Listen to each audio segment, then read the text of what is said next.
We're getting close to the end of 2020, and that means we got to pack in the energy as we close out the year and get ready for the new year. It's December 30th, and we are gathered to study Torah, and that is what we are going to do. Ray, welcome. It is great to have you here. All right, folks, I'm going to share my screen with you. We are going to jump in.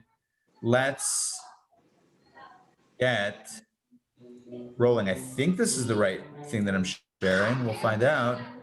Ta-da! We got it. Okay, I hope everyone can hear me. There's a little bit of background ambiance here. We got some ambiance. That's a good word for it. All right, let's jump in. Chapter 49. Oh, look at this stuff. Look at this. Chapter 49 of Genesis, verse number 1, starting a new chapter. And the first verse, the opening verse, is the subject of tonight's Torah studies class, which means I'll tell you some of the insights, but I'm going to hold some of the insights for tonight's Torah studies class at 7:30 p.m.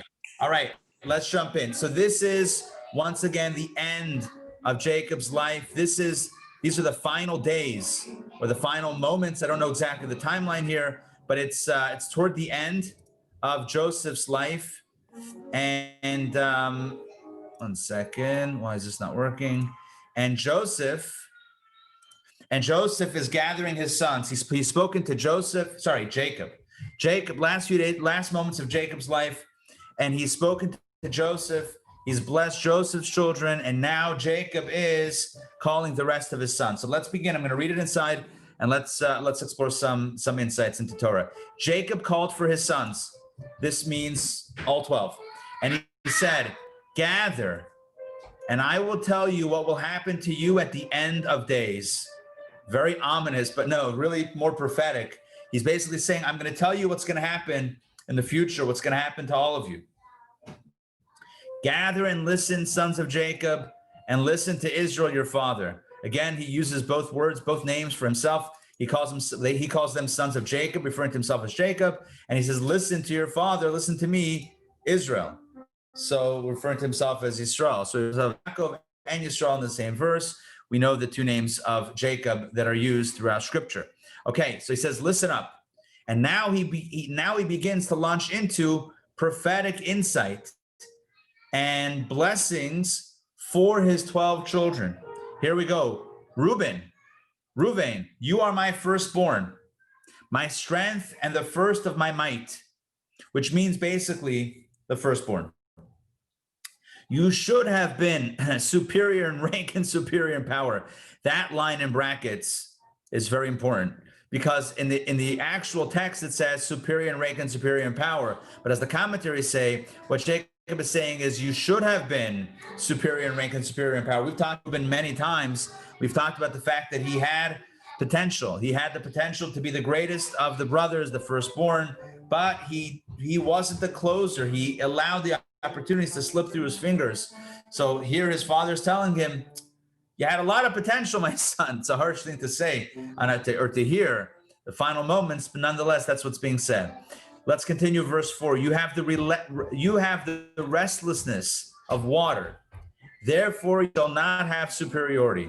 For you ascended upon your father's couch. That refers to the episode when he moved the bed of his father. Then you profaned him who ascended upon my bed. There's a lot to unpack here. He says restlessness of water, which means, again, that you have ideas and you're restless and you have wonderful notions of what should be done. But like water, it's slipping through your fingers. You're not able to contain it. You're not able to contain the energy and channel it where it needs to go. It's a little bit dissipating. That's number one. Therefore, he says, you shall not have superiority. You will not be the leader of the tribes. You will not be the leader of your brothers. Although you're the firstborn and that was your original destiny, that's not your ultimate destiny.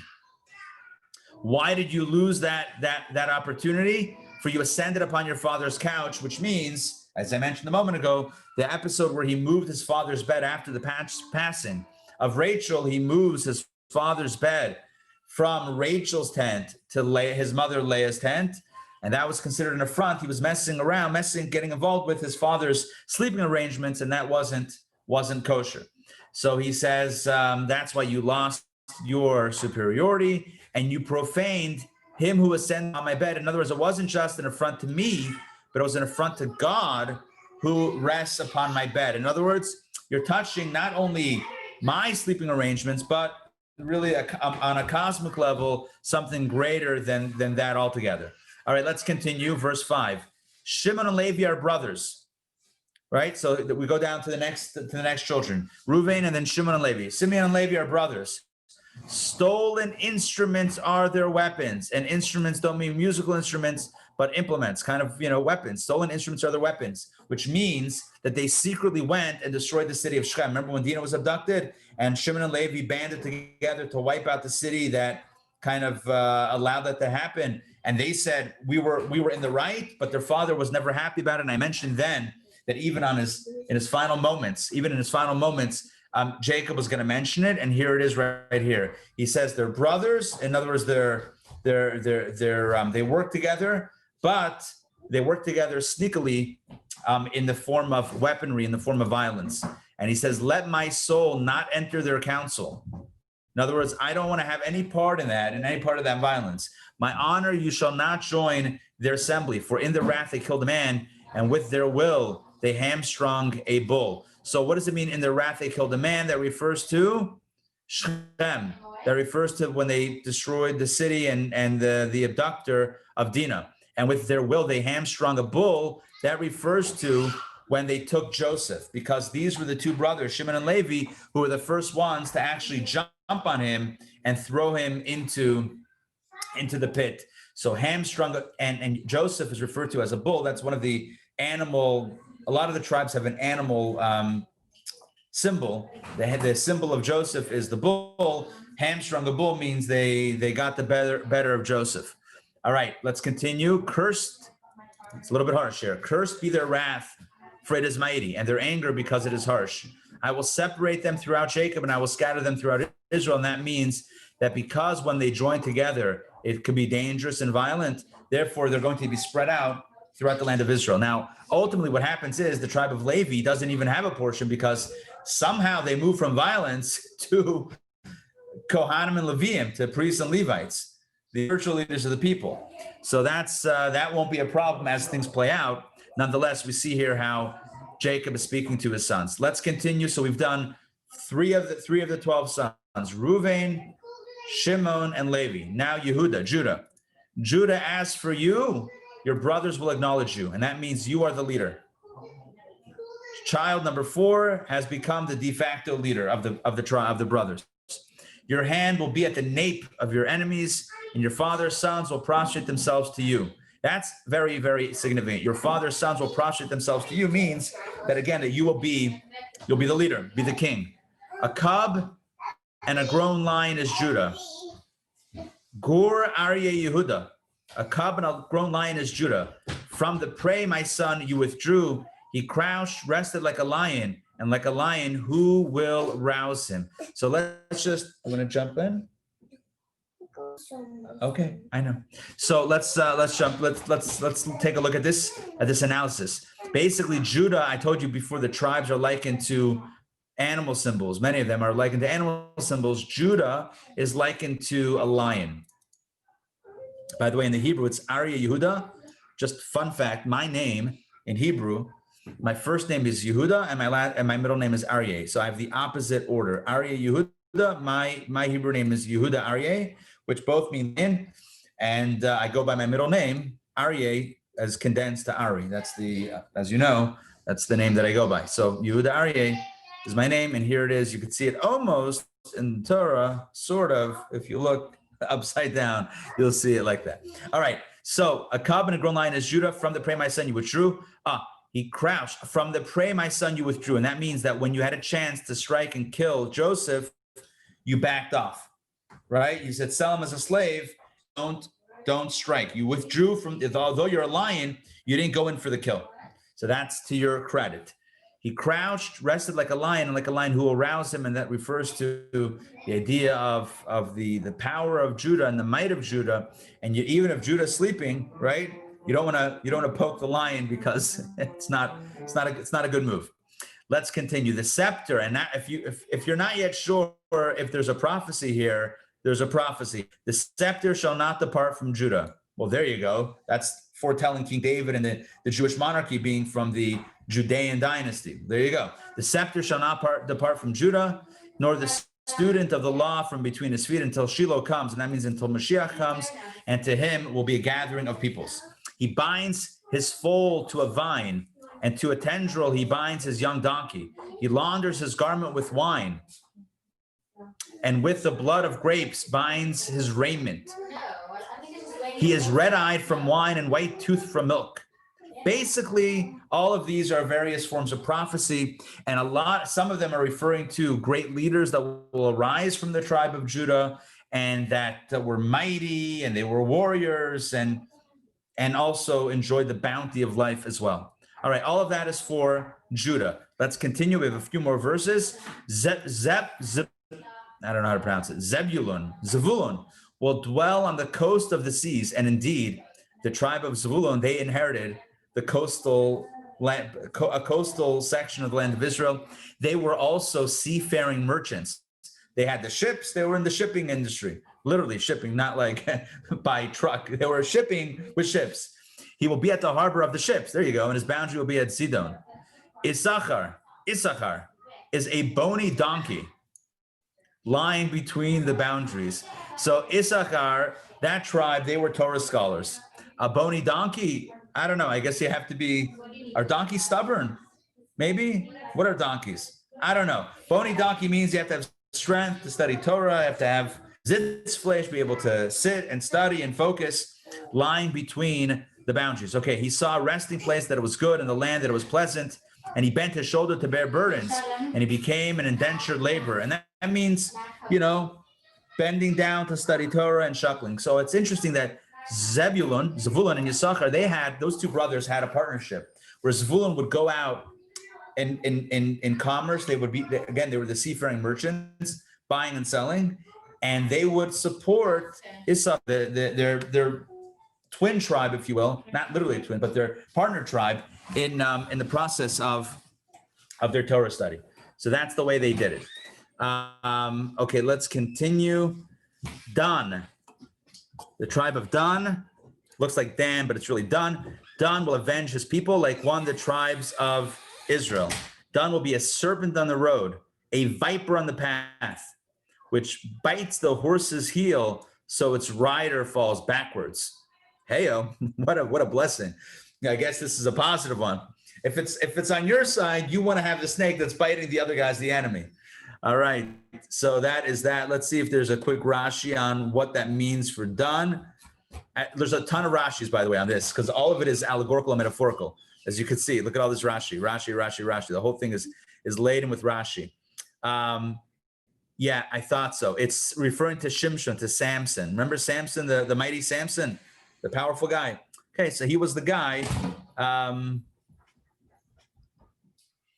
We find something similar in the story of Samson. Samson grasped the two pillars of the center, and those on the roof died.